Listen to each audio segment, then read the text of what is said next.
এই এই অঞ্চলের মানুষের সাথে আমরা কথা বলেছি, যেটি বলেছেন যে গত 3 দিন আগেও এখানে বুক পরিমাণ পানি ছিল রাস্তাগুলোতে, কিছু জায়গায় কিন্তু মাথা পরিমাণও পানি ছিল। আজকে কিন্তু আমরা এসে যেটি দেখেছি যে রাস্তা থেকে যে বন্যার যে পানি রয়েছে সেটি কমেছে, কিন্তু এখনো পর্যন্ত ফসলের যে মাঠ সেগুলো কিন্তু নিমজ্জিত রয়েছে।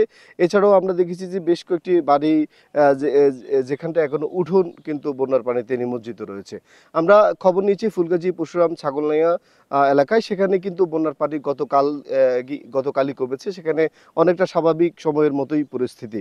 কিন্তু বন্যার পানি কমার পরে যে পরিবেশ তৈরি হয়েছে তাদের ঘর বসতিতে, সেটি কিন্তু থাকার উপযোগী নয়। একদম ঘরের আসবাবপত্র থেকে শুরু করে রান্না করার সামগ্রী এবং শোবার জিনিসপত্র, লেপ তোশক, বালিশ, অন্যান্য যেসব জিনিসপত্র রয়েছে সব ধরনের জিনিসপত্র একদমই নষ্ট হয়ে গেছে, যার ফলশ্রুতিতে আশ্রয়কেন্দ্র থেকে ফিরে মানুষ যে নিজের ঘরে থাকবেন সেই পরিস্থিতি কিন্তু নেই। এই পরিস্থিতিতে যেটি হয়েছে যে ফেনীতে এক ধরনের খাদ্য সংকট তৈরি হয়েছে। বাজারগুলোতে আমরা দেখেছি যে সবজি সহ যেসব নিত্যপণ্য রয়েছে সেগুলো কিন্তু পাওয়া যাচ্ছে না, মানুষ টাকা দিয়েও কিন্তু কিনে খেতে পারছে না।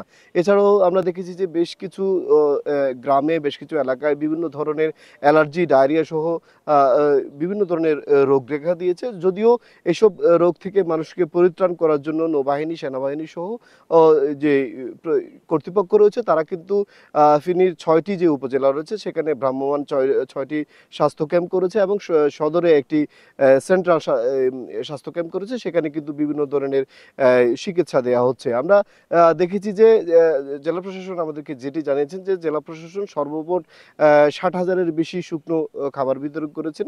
এছাড়াও যে সশস্ত্র বাহিনী বিমান থেকে কিন্তু 45,000-এর বেশি শুকনো খাবার বিতরণ করার তথ্য আমাদেরকে তারা জানিয়েছেন। জেলা প্রশাসন আমাদেরকে যেটি জানিয়েছেন যে ফেনীতে এই বন্যায় 17 জনের বেশি নিহত হয়েছেন, এর মধ্যে 10 জন পুরুষ রয়েছেন, 4 জন মহিলা রয়েছেন এবং 3 জন শিশু রয়েছেন। তো এই ছিল ফেনীর সদরের লস্করহাটের রশিদিয়া মাদ্রাসা এলাকা থেকে আমার কাছে ফেনীর বন্যা পরিস্থিতির সর্বশেষ। ফেনী জেলার এখনো বিভিন্ন এলাকা পানির নিচে নিমজ্জিত রয়েছে, সেই খবর জানাচ্ছিলেন সহকর্মী সোলাইমান ডালিম। এদিকে ত্রাণ সরবরাহের কারণে